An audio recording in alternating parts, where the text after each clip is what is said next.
Welcome to the Glenn Mercer Show, where we talk all things vegan. If you're not already vegan, no worries, we'll get you there. If you are, tune in for health advice, information on climate change, and all the damage done by our most destructive industry, animal agriculture. We'll also talk cooking, theater, film, and culture. My 2 reasons for starting this podcast: to entertain, to inform, and to make people vegan. Oh, that's 3. Shit.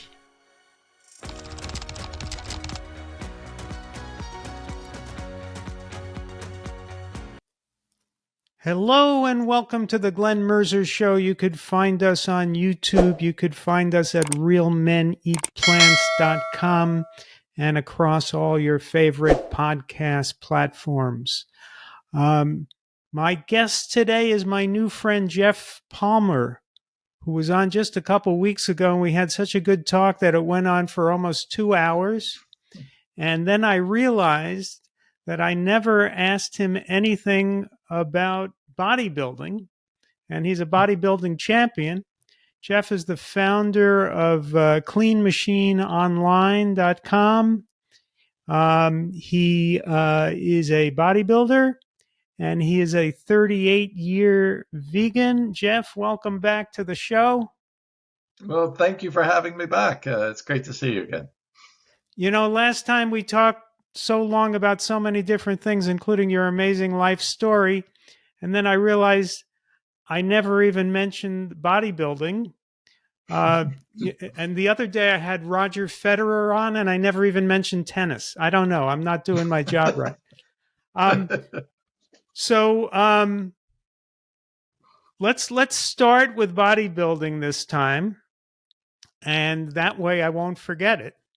Now, last time you told us about your life story, in which at a young age, as you were becoming an adult, you had an epiphany after the death of your father, and you had an epiphany of forgiveness, I think I could say. And also you felt that you should stop harming animals, which meant don't eat animals. And you became a vegan overnight. Yes. And it's remarkable that epiphany was connected with your very private, personal sense of forgiveness in your family life. So now, at what point did you become a bodybuilder?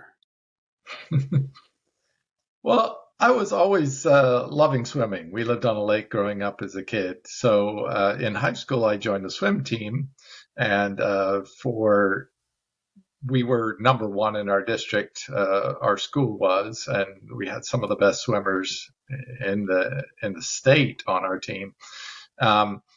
And so it pushed me to want to be better. And so one of the things with swimming is that between weight training and being in the pool for 2 hours a day, my appetite just went through the roof. So I was eating 5,000 calories a day and still about 6 to 8% body fat, which is not something I'd suggest for anybody who isn't that level of activity, because that's the fastest way to gain weight. But yeah, it just made the correlation between that. But it wasn't until I love swimming, but the chlorine bleached out my hair and made my skin smell and took off my tan all the time. So once I was past college, I said, all right, I'm done with swimming. I'll do it for enjoyment, but that type of training. But I loved working out. So I kept working out and just doing it for fun.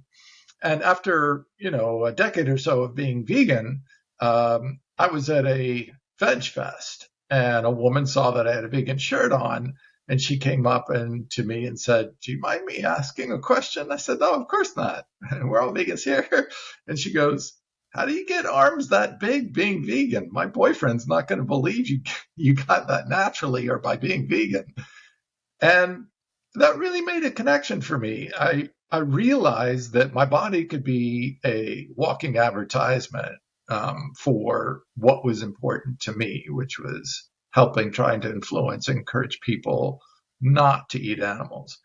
And especially among men, 80% of the vegans, self-affirmed vegans in the United States are women. So men are really lagging behind in this. And I wanted to say, well, wait a minute. If I can get to the gym and guys come up to me and when I'm wearing vegan shirts in the gym and say, are you really vegan? How do you get like that being vegan? I want to bust through that myth. I want to be an example so that they can get past this fear that you can't build muscle without eating meat, which is just false. It's just patently false. But I wanted to be a living example. I loved working out, so that part was easy. But now I work out because in bodybuilding, you kind of have to push through pain thresholds. So you really have to push yourself to some pretty heavy duty extremes in order to get the muscular response to be best in class. If you do an average, you're going to be average. If you want an exceptional physique, you have to do exceptional training. And it means paying attention to your diet. It means training very intensely and frequently. So I loved that part of it because when I got on stage and got to hold up this trophy of being first place as natural physique against Now that's nobody else on first place in what? Natural physique. So Huh. natural bodybuilding is different than traditional bodybuilding, which allows drug use. Natural bodybuilding is drug tested. That means Okay. everyone who wins must be tested to have their urine tested Okay. for So if you they're were using first drugs. placed for best physique at what Yes, age? at 50 years of age. At 50 years of age, competing against people at what age range? Half my age, 20s, 30s. That must have pissed them off. Yeah, and it's funny. And then they, find out what is an old guy doing on stage. Well, one, a lot of people don't think I'm 60 years of age now. Right. And, people come up to the gym. I've had guys come up to me and it's like, oh, I see you, benching 400 pounds. That's easy for you young guys. And I said, well, how old do you think I am?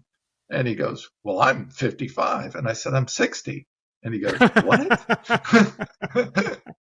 Now, so you bench press 400 pounds. On the bench press machine, my better bench press is more around the 350, 360 range for flat Okay. bench with a barbell. Now, I have not been lifting weights, but I am very competitive. And if I'd like to do what you do, would you recommend that I start at 400 pounds and No, see if I could top you? Or should I start at 300 pounds and work my way up? this will break you.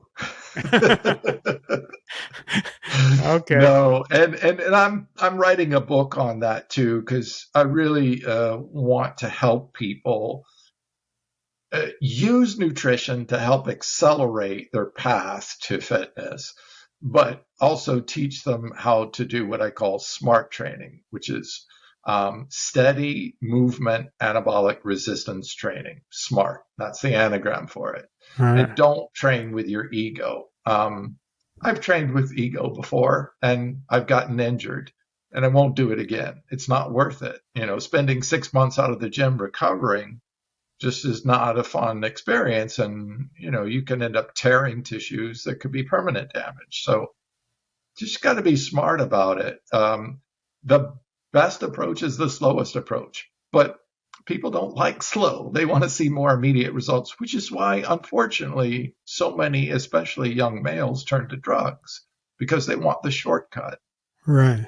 And that's why it's so important for me. It's why I created the World Vegan Bodybuilding Championship, the So you first. created the World Vegan Bodybuilding Championship.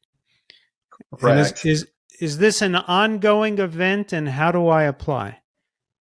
Yes, it is. And it's open to anyone who's Okay. been vegan and is drug free for at least 1 year.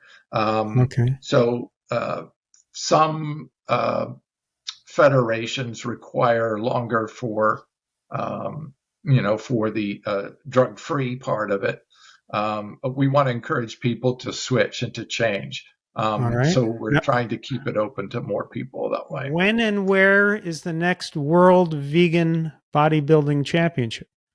The last two were here in Fort Lauderdale, Florida. We are trying to move it to a more centralized location to make it more accessible to more people. Even though Florida is a nice destination area with Yeah. a beautiful beach and everything.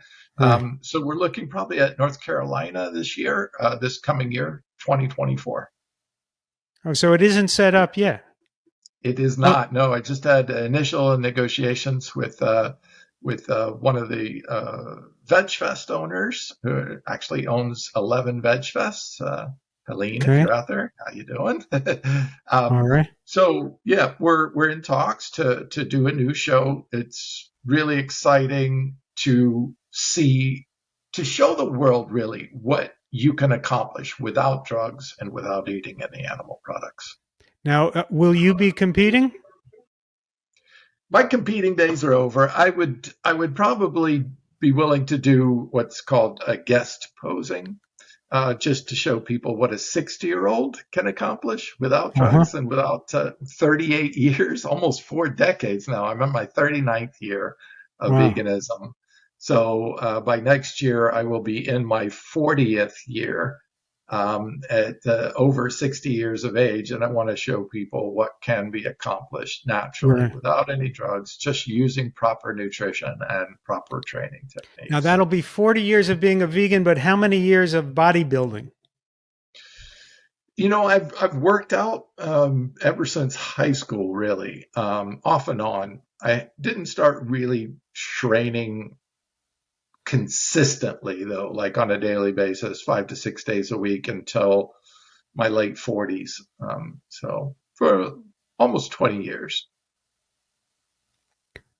You were in your 40s when you started weight training? Seriously, weight training. I've been Really? working out off and on So you were not a since. competitive bodybuilder in your 30s? Nope. Wow. And you wait till your Oh, 40s to get started. It's like I giving the competition a handicap. Well, that's the amazing thing about plants. Plants heal the body so quickly and help the body adapt so readily. It is an advantage. It's an advantage at any age. Uh, Plants are amazing at that. It's funny. I talk to some professional bodybuilders, and they're like, "Oh, I use baking soda." So they take baking soda to alkalinize the body. I said, "Well, dark green plants are alkalinizing." And they said, "Yeah, we know you guys get an advantage because you eat so much more dark green plants. So we have to eat calcium carbonate with baking soda to neutralize the acid because you produce lactic acid when your body exercises. So Well, neutralizing baking some of that soda will acid." make a cake rise, right? So are Yes. they hoping it'll make their muscles rise? What? Well, they want to try to neutralize some of that lactic acid that gets built up in the muscles when you work them out Uh-huh. with intensity. Because the lactic acid could actually cause muscle damage, which creates the muscle soreness, and it makes it longer for recovery. And if you're still in recovery, you haven't fully recovered the muscle, so you're losing strengthness and you're losing size too as well. So when you started the competitive bodybuilding in your 40s, were you already in the supplement business? I've been in the natural products industry for over 30 years. And so did you feel that there were certain supplements you should take as you're bench pressing hundreds of pounds? Yes, and there's really good research behind that too. I focus on the supplements or nutrients, I'd like to say, nutrients that can amplify or accelerate, that have real solid published human studies behind it. There's a lot of crap out there. I hope it's okay to say that, but there's a lot of crap out there. So I focus on stuff that has real published human data showing ergogenic benefits in performance. And Okay. creatine is one of those it's got literally hundreds, if not thousands now, of studies showing it's efficacious for that. And even more so for people who are on a plant-based diet, or even more so important for a plant-exclusive diet. And for me, I'm what they call a good responder. So not everybody responds to creatine the same way, but I respond really well to it. So it really helps me improve and increase my strength. All right. Well, I'd like to talk now about supplements. All kinds of supplements. Are you up for that? A discussion of all kinds of supplements, not just the supplements that Clean Machine Online sells? Totally. And All right. And cross board, everything's open. let's start with a disclaimer. Mm-hmm. I'm not a doctor. You're not a doctor. I'm not a nutritionist. You're not a nutritionist. We're just giving our own opinions, right? Correct. And nothing we say is meant to is intended to diagnose, treat, cure, or prevent any disease. We're just giving our opinions. On the other hand, I'll note that if you go to your doctor, who doesn't have to make a disclaimer, if you go to your doctor for nutritional advice, your doctor could be 400 pounds. And I'm not talking about bench pressing 400 pounds. I'm saying your doctor could be 400 pounds, and he or she doesn't have to make any disclaimer.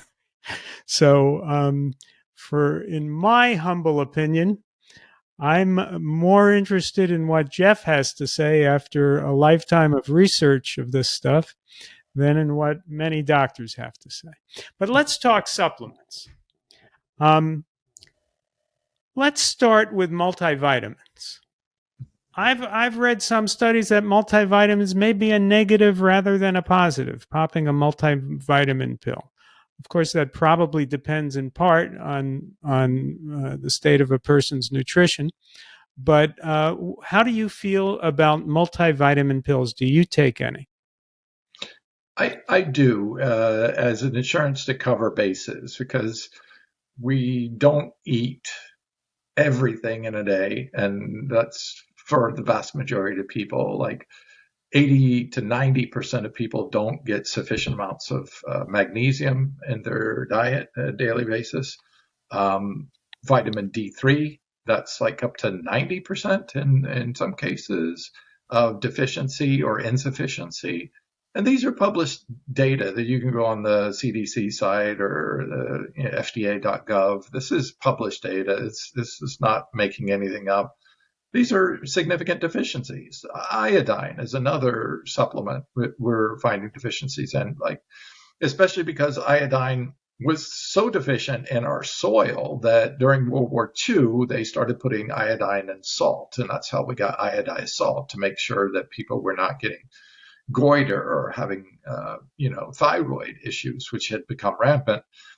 And so I think that was a smart idea, except they put it in the wrong thing. We now know that too much salt's not good for you, and it can lead to hypertension, high blood pressure. So people are cutting back on salt, but that was, for many people, their source of iodine. So they're also cutting back on a very important nutrient. Yeah. So do people put it in any other food product? Some processed foods do have it, and again, some multivitamins do have it as well. Right. And so back to the multivitamin question, I think it really depends on where the multivitamins come, what form the different vitamins are. There's lots of different forms of different. You can have a mineral chelate, you can have an orotate, you can have a isolate, you can have all different forms. There's D-decopherol, there's DL-decopherol, there's L-decopherol. There's all these different types and forms. Some are effective because they're more what is found in nature. They're more what our body is already adapted to.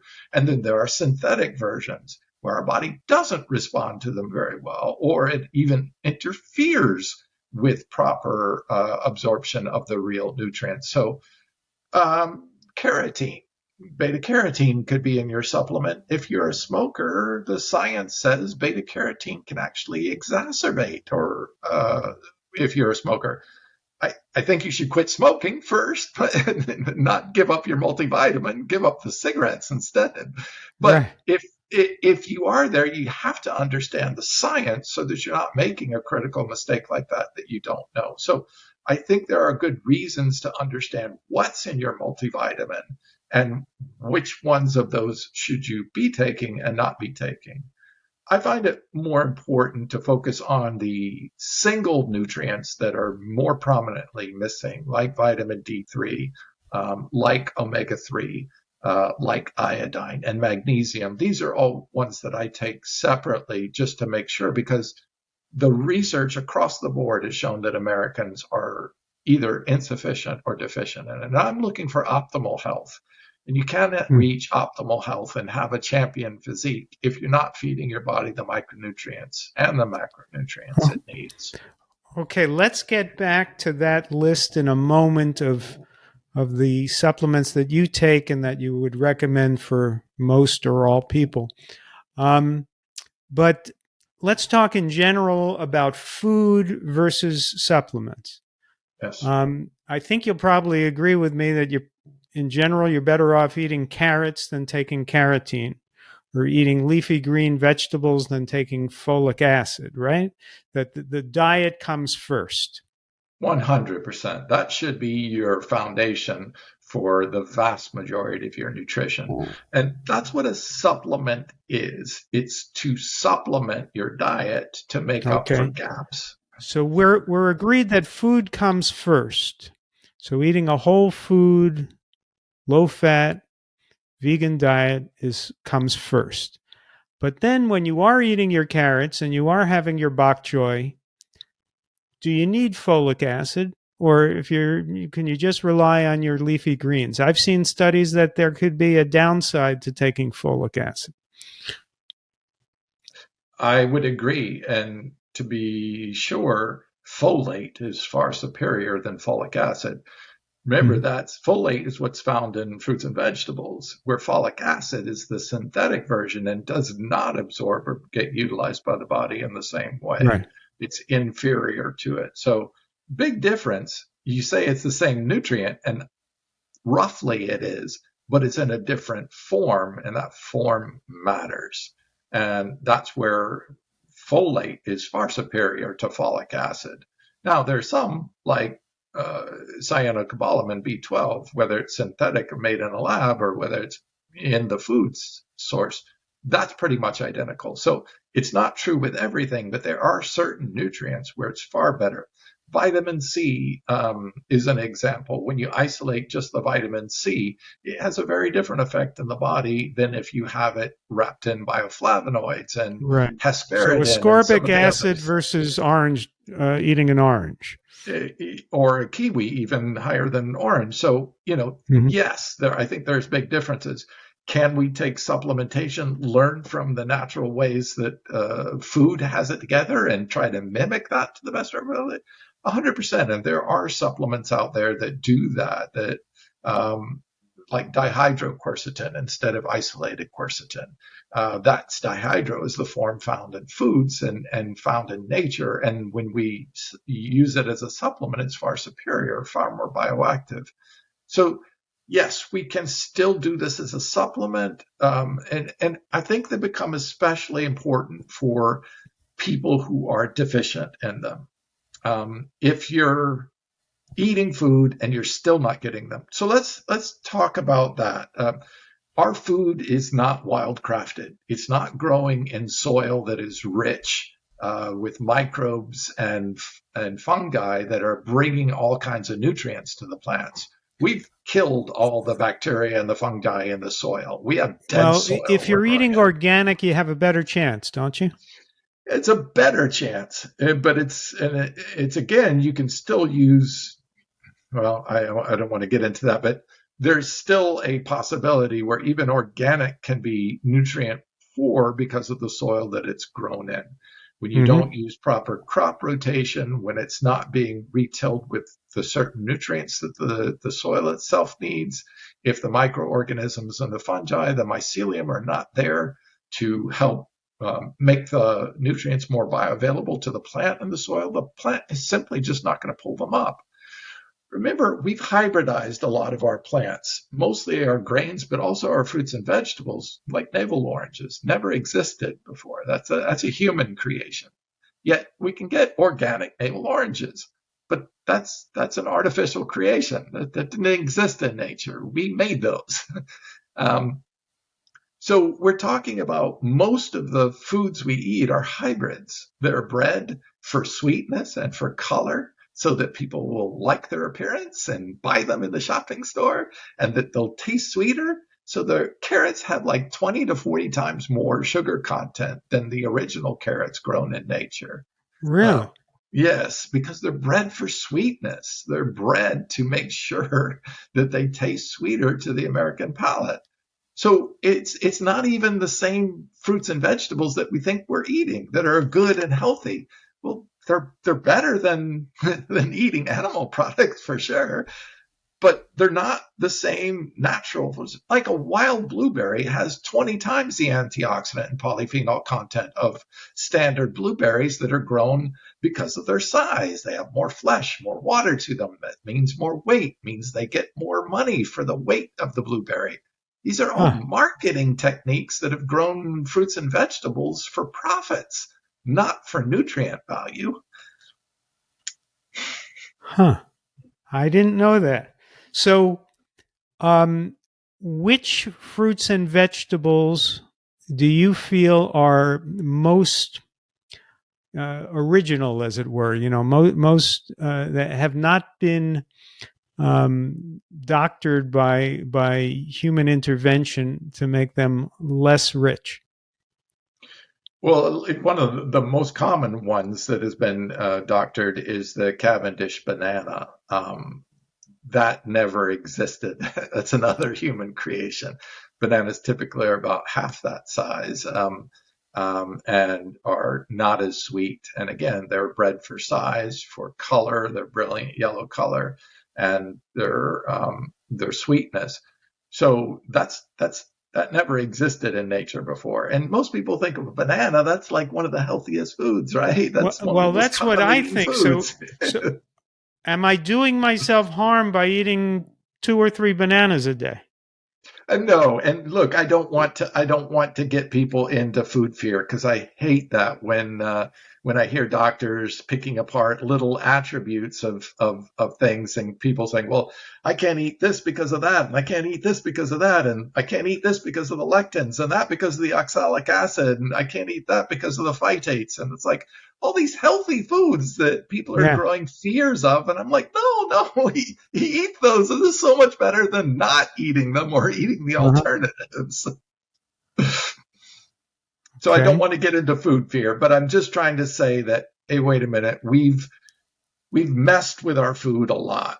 We've messed with the soil a lot, and now the foods just don't carry the nutritional punch. So you can revert back to some of the native ones, like native grains, millet, quinoa, kamut.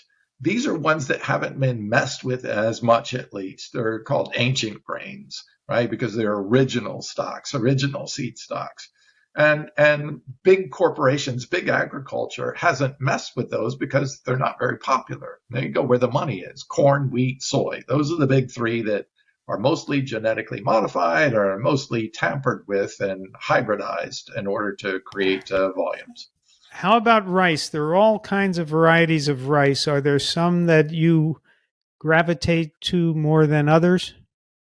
Yeah, so short grain rice is more original. The long grain rice is a hybrid. Wild rice is more original, whereas the standard white rice or jasmine rices, these are mostly hybridized.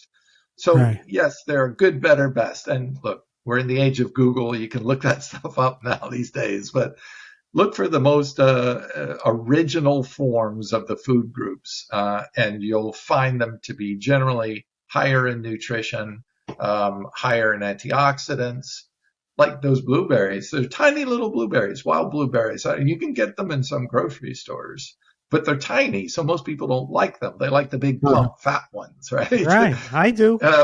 But those tiny ones have powerful polyphenols.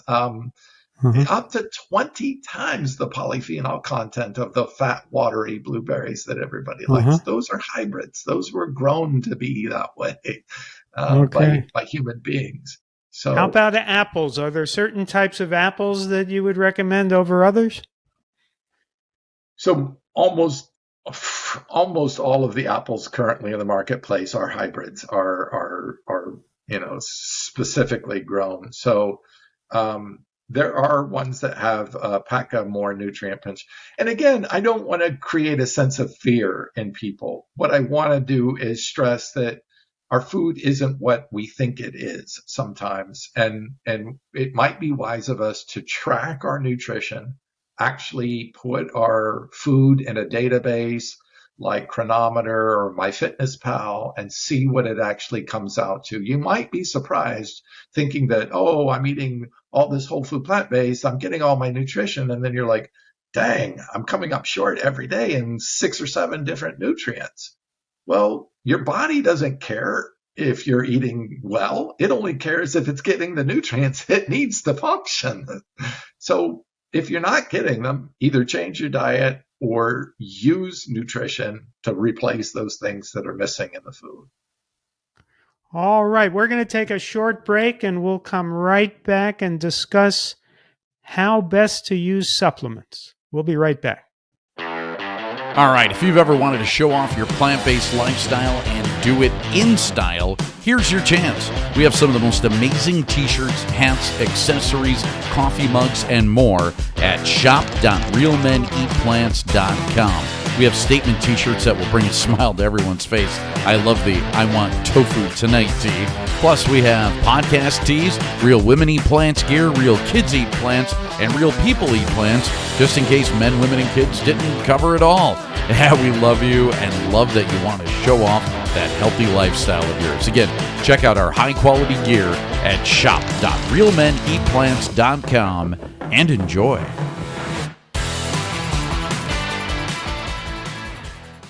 All right, welcome back to the show. We're talking with Geoff Palmer, 38-year vegan, bodybuilder, and the founder of cleanmachineonline.com. Geoff, we've been discussing how our foods are not all optimal, although you're certainly better off with a whole food plant-based diet than anything else.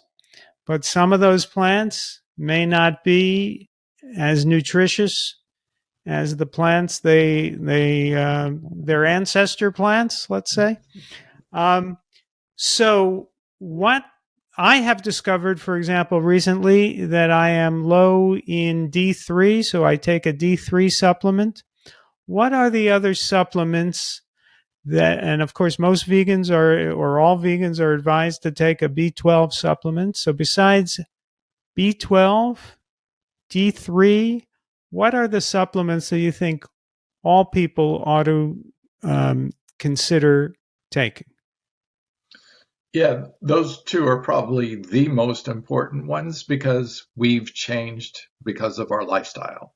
So vitamin B12 was in the water supply, but so was dysentery and lots of nasty bacteria. So we, chlorinated our water, we sterilized our water, and in doing so, we killed the good bacteria too, including those that produce B12 in our water supply.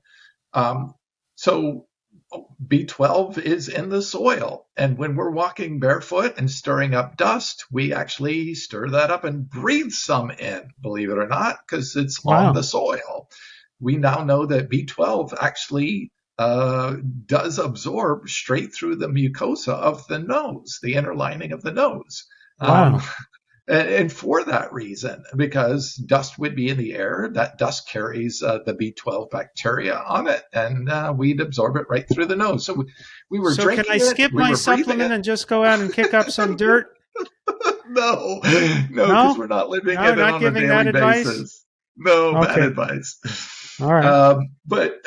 And then, of course, it was in the soil, too. We now know that there are hundreds of plants that actually have very small amounts of vitamin B12, but in their natural state. Now that we are monoculturing all of our food supply, we're growing a single crop in the soil, and we've depleted the soil of the bacteria and the mycelium, the fungi that are in there that would allow that exchange of vitamin B12 getting into the plants. There's very little of the B12 left in plants. So we've removed the B12 through lifestyle, purifying our water, not being outside in the dirt, and not getting it in our food supply because we've changed the way we produce food. So when we do that, like when we come indoors, we're now living indoors mostly. And because we're not getting direct sunlight on a regular basis, just like every other animal on the planet, we've changed the way that our body used to produce vitamin D3, which is through sunlight exposure directly to the skin. Vitamin D3 technically is not even a vitamin, it's a hormone. But so I think when you remove those because of our modern lifestyle, you would be wise to replace them one way or another. Now, D3 is found in some animal foods, obviously, because just like animals who are exposed to sunlight, if we were, they produce their own vitamin D3. So when you eat the animal, you can get the vitamin D3. For vegans, our proper way to get that would be exposure to sunlight, but people just aren't getting enough exposure to sunlight, and they're living in northern climates where even if they're getting exposure to sunlight, they're not activating vitamin D3 because of the curvature of the earth, and the atmosphere reflects the sunlight, the UV light that would cause the production of vitamin D3. So these are the challenges that we're facing right now, and why they're so important. B12 can cause deficiency, can cause brain damage, can cause severe nerve damage, loss of limbs, loss of eyesight. It's just not something you should mess with. Same with folate for women who are pregnant, neural tube defects in your child. No one should have to suffer with that kind of experience. And just taking a supplement, the risk and the reward is just too small of an effort for too big of a risk not to do it. So it would be foolish. And I feel the same way about vitamin D3. When you look at the research on vitamin D3, there was a consortium of probably a couple hundred renowned physicians, doctors, educators, university professors got together and combed through the research on D3 for COVID-19 and found that those with sufficient COVID-19 had a 30 to 70% higher rate of survival than those who were insufficient vitamin D3. And there's good reason for that. Vitamin D3 upregulates our innate immune system in a immunoglobulin called cathelicidin. Cathelicidin actually attacks and destroys viruses in 6 different ways, including preventing the virus from replicating, preventing the virus from binding, preventing and then causing the attachment of the virus's body parts so that our body won't get infected. So our body records what that virus is, what it does, and how to kill it. It's a beautiful innate system, and it requires vitamin D3 and butyrate, which comes from fiber, in order for that process to happen. So important. Now, during the height of the COVID crisis, maybe I missed something, but I don't remember hearing the Surgeon General or Anthony Fauci talking about vitamin D3. Did I miss something? You did not. And I was so frustrated with we're talking about vitamin D3 that is pennies to take per dose per day. And the correlatory studies on vitamin D3 deficiency and the higher rates of COVID deaths, not just getting COVID, but dying from COVID, are extraordinary. There's no denying the data. That's why this whole consortium of people got together and said, hey, wait a minute, we recommend 4,000 IUs. That's why I put that amount in the supplement that we produce. is because that is shown to be effective for all skin types. If you have darker skin, that means you have more melanin. Melanin is a defense response for the body for overproducing D3. So people of color, Black people, Hispanic people, they need higher amounts of D3 because their body doesn't convert it as efficiently. Now, that would be appropriate if you're living in direct sunlight in Africa. Your body's exposed to extreme amounts of sunlight, so you would overproduce vitamin D3. So the body adapted by darkening the skin to cause reflection, so you don't overproduce vitamin D3. So there's a proper place for that, but we've taken that out of context. We've taken people who are indigenous to those high exposure climates and put them in northern climates and put them indoors. And now they're at greater risk. That's why we had so much higher rates of deaths in Blacks and Hispanics and those who are overweight. Vitamin D3 is fat soluble. When you have more body fat, your fat actually soaks up that vitamin D3, so you even need more of it. That's why people who are overweight were dying at a much higher rate from it, because it lowers their vitamin D3 accessibility. And of course, so in your view, is there more of a deficit in D3 in the African American community than in big time? So they've shown it takes about 3 times more vitamin D3 than someone with fair skin, white Caucasians, for Hispanics, and up to 5 times as much vitamin D3 to get a Black person, especially the darker skinned Black people, to sufficiency in it. So yes, there are. That's why I use the 4,000, because the 4,000 unit shows that gets pretty much everybody, regardless of body weight and regardless of where they're living and regardless of their the amount of melanin in their skin, can get most people up to sufficiency quickly, which would help. What level do you think a person's D3 should be at? I think it's a 25 for the OHD, the active bioactive form. 25 25 nanograms per deciliter. I think that's the measurement that they use if you go to the doctors. But when my labs were done, it said that they flagged anything below 30. Correct. Getting it up to at least 25 to 30, that's where you can become considered sufficient. I prefer to get it into the optimal range. Yes, I would like to see it get closer to 50 to be in the optimal range for. Okay, so to get optimal range, I'm below 25. So to get to the optimal range, how many units should I take per day? So I'm not comfortable saying should. If I were in your situation, I would take 4,000 I use twice a day to try to get it up as quickly as possible. The research done on the specific type of algae, organic algae, vitamin D3 that we use has been shown to get people from insufficient to sufficient within a matter of weeks, which is great. Because the sooner and quicker you can get it up, the better. Less risk, especially with this day and age with new viruses coming up almost on a daily basis. Right. Now, is D3 also protective against heart disease? Oh my God, D3 has such a broad range of things. I don't like talking that way because I hate when people call anything a panacea. There's no such thing as a panacea, but it's so important. Suboptimal vitamin D3 has been related to suboptimal levels of testosterone.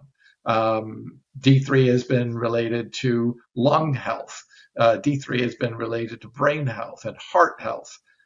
Just across the board. Remember, it's a hormone. Hormones generally have many, many functions in the human body. And when you are insufficient in them, many of the functions start to become not working on an optimal basis. Okay. Now, what are the other supplements besides B12 and D3 that you think most people should seriously consider taking?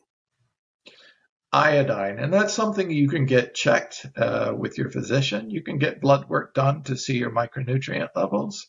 definitely get your iodine levels checked. And if not, get them up. Iodine, so T3 and T4 hormones, these are your thyroid hormones that regulate metabolism.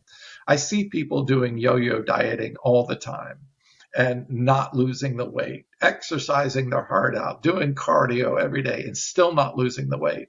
And they go to the doctor and they get their thyroid hormones and their thyroid levels are in the trash.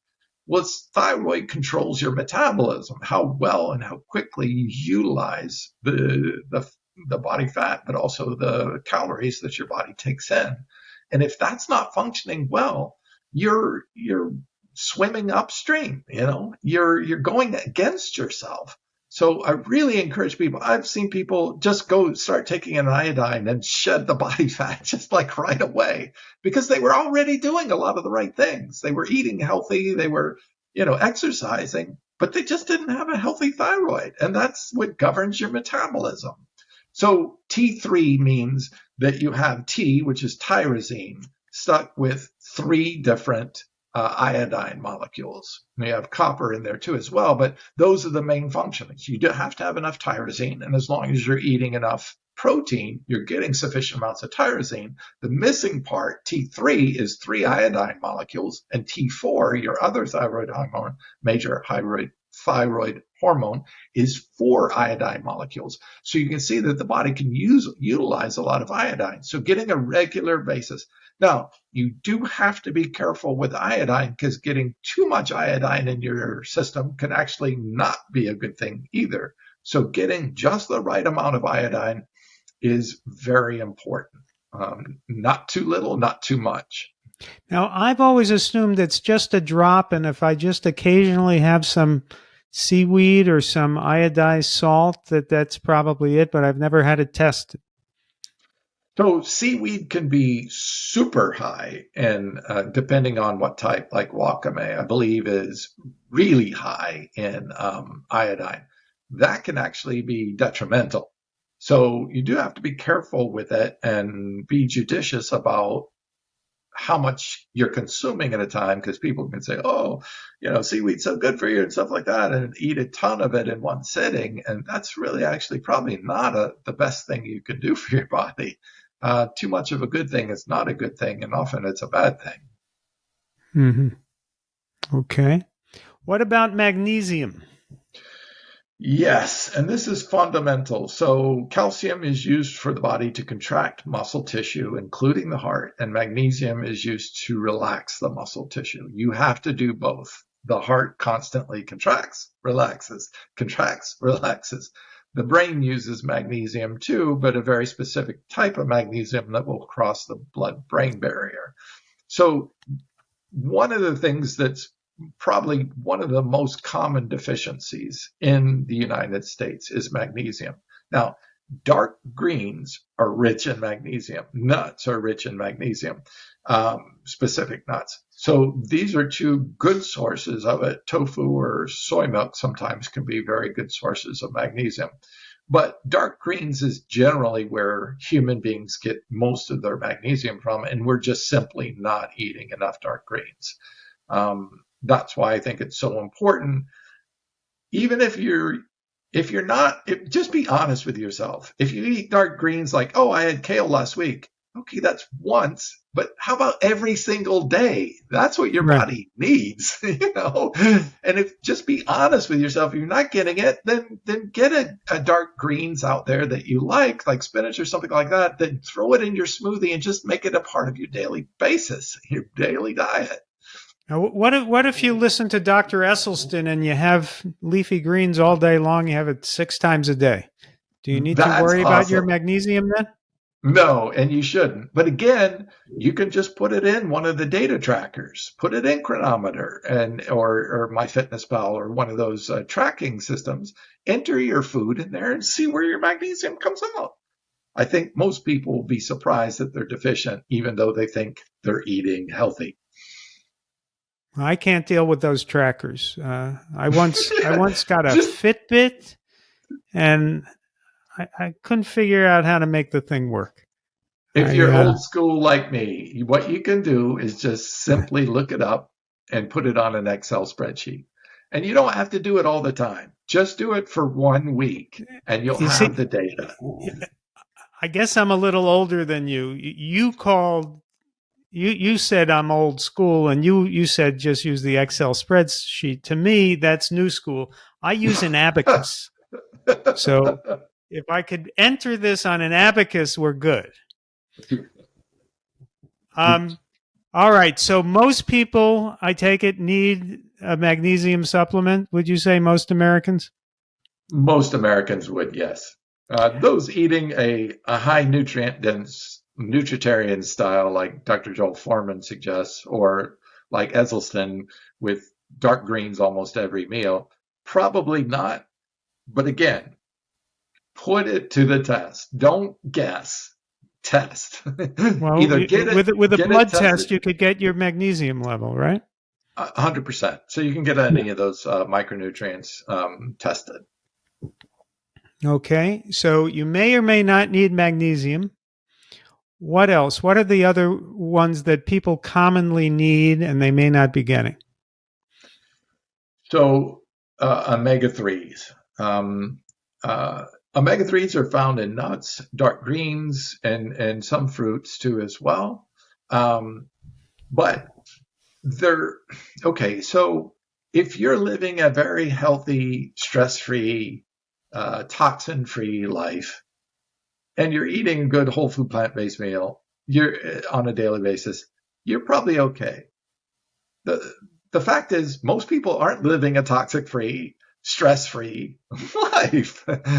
We are causing inflammation in our bodies because what we're exposed to, exhaust fumes out of our car every day, television and all the electronic equipment that we're exposed to, toxins in the air from pollutants from coal mines and stuff. I mean, we're just exposed to things that we were never exposed to. So the amount of inflammation that's going on in our body requires more anti-inflammatories. So it's not just, hey, what is a healthy person supposed to be? Well, show me a healthy person first, and then we'll talk. But that's not the vast majority of people here. We're not healthy, even when we think we are healthy.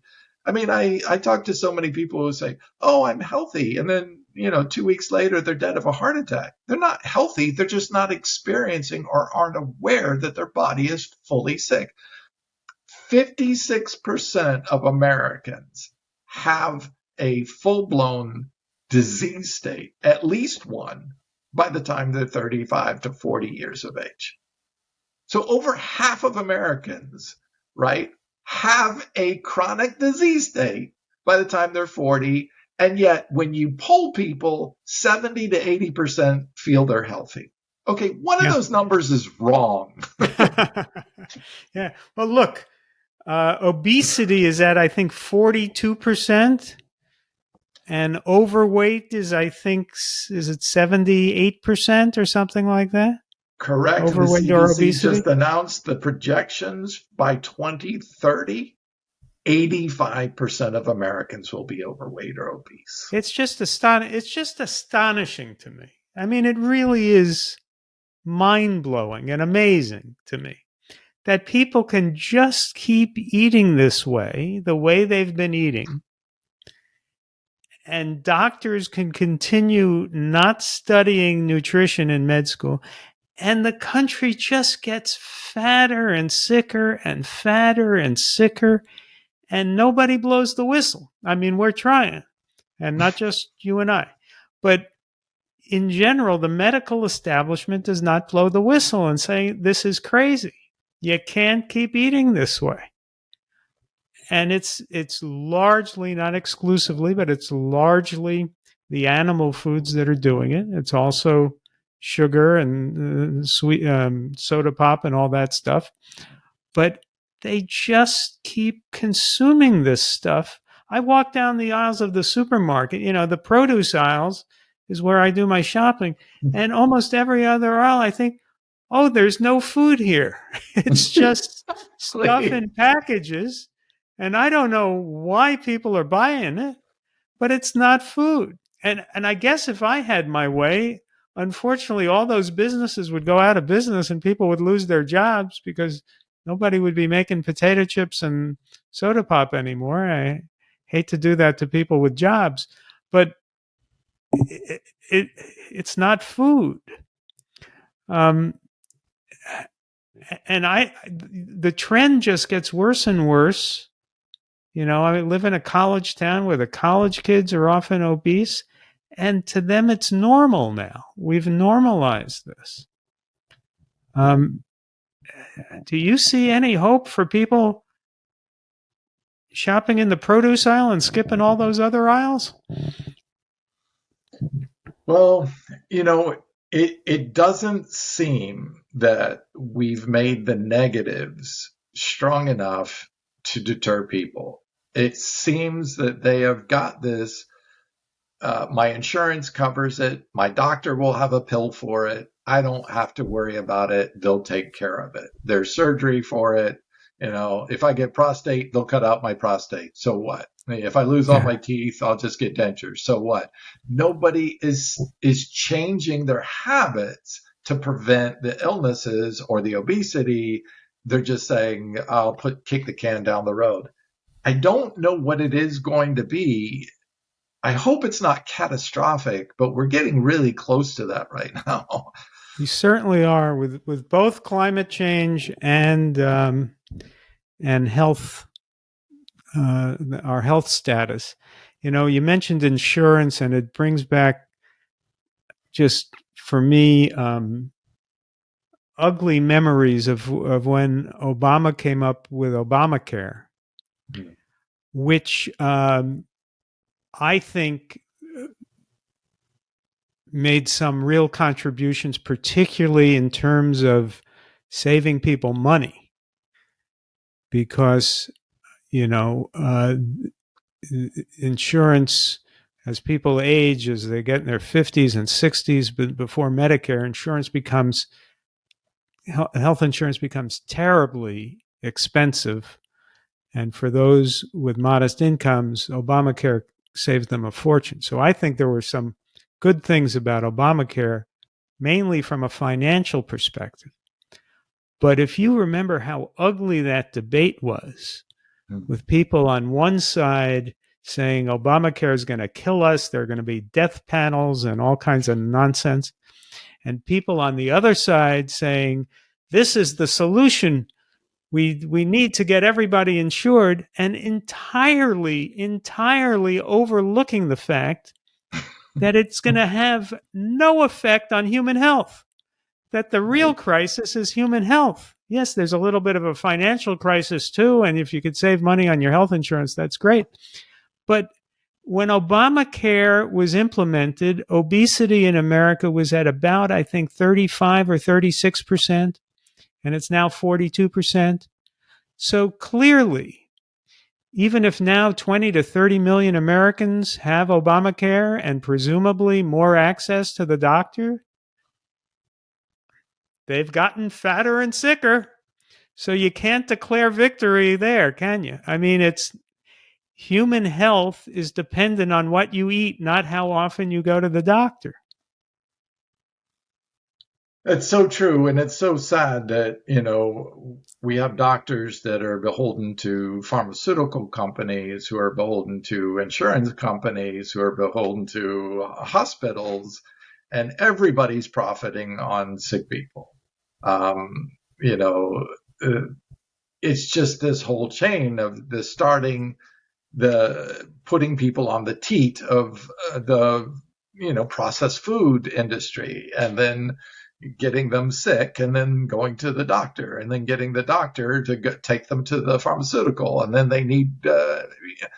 It's just like crazy. When I hear people comment, vegan food is too expensive, I'm like, really? Beans and grains are expensive? Yeah. So, I actually did the math. I haven't carried insurance since I took health insurance since I became vegan. Really? So, you've never had health insurance? Never have ever had health insurance. Wow, I wish I had the guts that you have. Because I've always had health insurance, and every year after year, I lose money on it.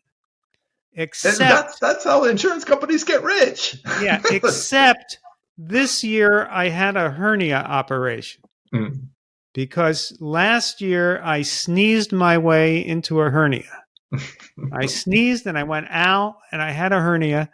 And I had to have it. Well, I didn't have to have it operated on. One alternative was what they call watchful waiting, which, I considered that because I am loath to, do medical interventions. But in this case, I found myself watchfully waiting, uh, watchful waiting. Yeah, I was watchfully waiting and watching my hernia get bigger. So I decided, let's have an operation, get it over with, and I found a great place in Sarasota to do it, and it was like a vacation, and I had no pain, none at all. So, but every other year I pay for health insurance. And I hardly ever go to go once a year to ask my doctor how he's feeling, and that's it. So, and you don't even have health insurance. So I did the actual calculations. And so in 38 years of not having health insurance, based on the average cost of health insurance for an American in the U.S., I saved over $500,000 that I would have given over that period of time to insurance companies and never once used it. Yeah. I got to spend that $500,000 on me. So no, being healthy does not cost more than being sick. Did you spend any of it on your wife or just all on you? All of it went to my wife, to be honest. Oh, okay. All right. But here's the thing. Here's why I never had the guts to go without health insurance, because I was scared. What about a car accident? You get in a car accident, it has nothing to do with your diet. You might need help right away. In Florida, car insurance is mandatory. So everybody carries car insurance. Well, you have car insurance, but does that help you in the hospital? Correct. Personal injury protection, PIP insurance. So that would cover all your hospital bills, therapy, things like that? Correct. It depends. Obviously insurance companies do a great job of getting out of paying people. That's how they make money, right? Okay. They make money by taking money from people and not paying them. So I'm like, okay, if I'm going to do that, I can put it on credit cards or whatever and pay over time, or work a payment plan out with people. But at least I'm only paying for what I actually need, not paying for fear and making an insurance company rich in the process. Now, let me just say out there, I'm not advising you to cut off your health insurance. No. Geoff made his choice for himself, and he's probably not advising you either. No. But the reality is that when you eat a healthy diet, as Geoff does, and exercise, and you stay healthy, there's a choice to be made there. There's a benefit, whether you carry insurance or not. Yes, and I'm not advocating anybody else not carry insurance. That would be foolish. There's lots of good reasons to carry insurance. But for me, it was a personal choice because I wanted to put my money into other things that I felt were more important. And I paid very close attention to all my nutrition for the last nearly 4 decades. I was very active, and I'm living the benefits of it. Most people wouldn't even guess I'm 60 years of age. People are like, your skin is so clear and so, you look like a baby's face. And I'm like, you don't have any wrinkles or anything. Wow, you're 60? And I'm like, what's the carotenoids? It's the vitamin C levels that are in there. Interesting thing about collagen, big collagen, right? Everybody's like, oh, collagen. Collagen was created by the meat industry because they're throwing away all this cartilage that from the meat industry. And of course, the marketers are saying, hey, wait a minute, we're throwing that stuff out. How can we get consumers to eat our garbage so we can make even more money? And they said, well, let's come. Does this this crap that we're throwing out, this cartilage from all these bones and animal products, does this have any value anywhere? And they're like, well, it's got some proteins in it, but collagen is actually that and gelatin, right? Bone broth. That was the other one, right? Remember they started selling everybody bone broth? Well, it's just like, how can we get rid of all this bone stuff that we're throwing in the garbage? Hey, let's make money. Let's sell it. Let's convince people that there's nutritional value to it. Both gelatin and collagen are incomplete proteins. They're actually missing the essential amino acid tryptophan. So when people say, oh, plant proteins, no, all plant proteins are complete. Only two proteins in the world, gelatin and collagen, are actually incomplete proteins. So they're selling people as collagen, and this great study came out. So a really cool company said, well, wait a minute, how can we make a vegan version of collagen?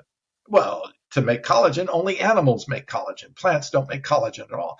So they took a bacteria and they genetically modified it to produce human collagen, type 1 collagen. Oh, my God. Right?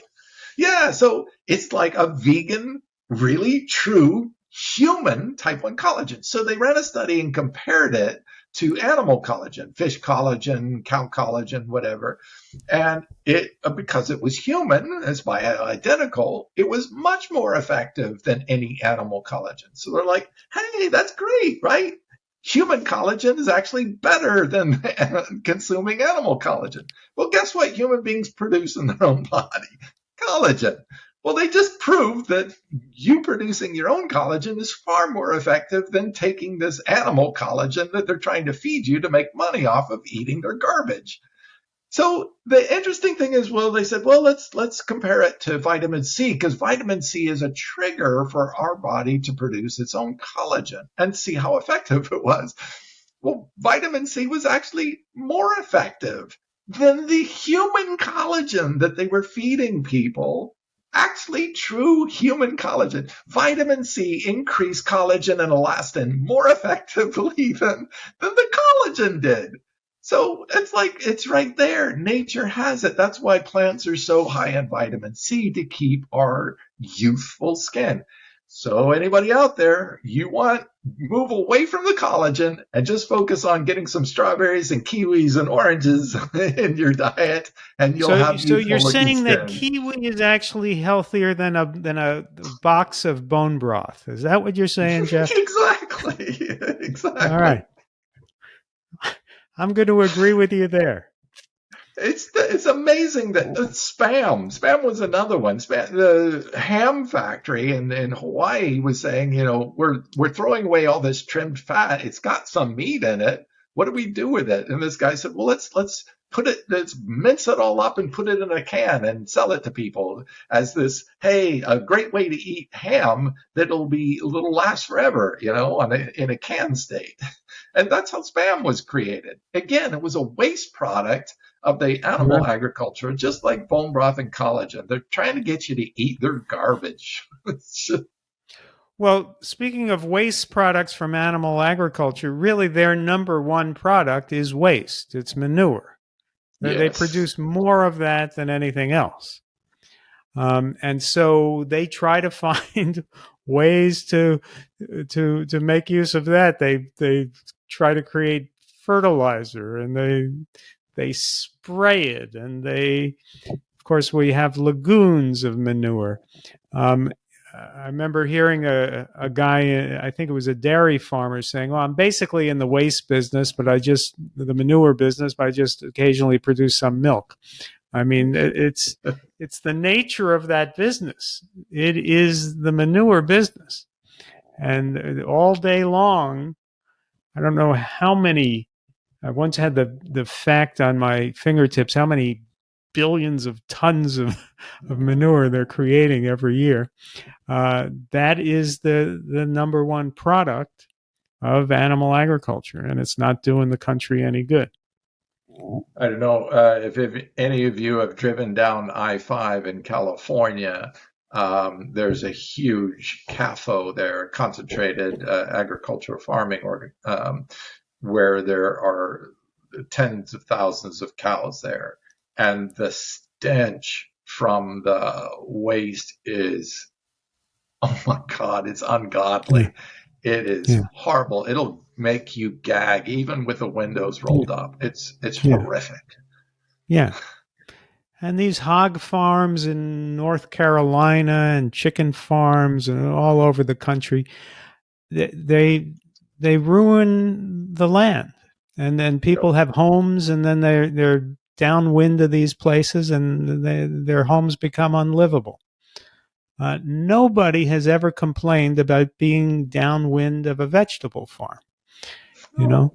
So I just don't, it's so painfully obvious that animal agriculture is destroying the country and the world, and somehow people keep eating these products. I don't understand it.